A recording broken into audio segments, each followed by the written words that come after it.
Hello guys, Suman Sarkar here. Today we are briefly going to see about this new ventilator we received 2 days back. So I will go briefly about its settings and the configuration that we can see on its main screen board. And if we look about the company, it's from Getinge Servo C. We received it 2 days back only. Here on back side we can see here on and off switch. Here you can do. So in front side, if we want to do the pre-use check, we need to have one single lumen. With this we can do the pre-use check, and of course the ventilator patient circuit is here.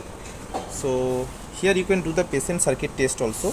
For pre-use check you need to have this single lumen. Just check it and remove it, then it will say to connect your patient circuit. Here you can add the patient circuit and do the checking. Here you can put the patient details, age, number, any UHD number, anything what you are going to have, you can put it here.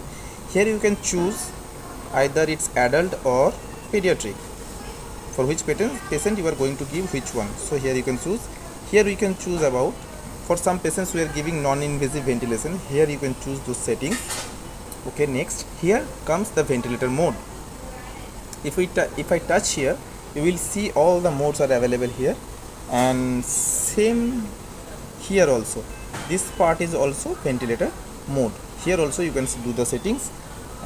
This is for your alarm, this one for your graph. Okay, and the last one is settings. This is for biomed. Last one is settings. This is for biomed persons only. It's not our part, so I'll just put exit. And finally here you can do the manual settings. This is totally screen touch. You can see, you can change it here. So after doing all the settings, after adding the details, everything, you can start ventilating the patient. And on your right bottom here he is standby. To stop ventilate you have to press and hold for 2-3 seconds. It will be stopped. Thank you. See you on next video.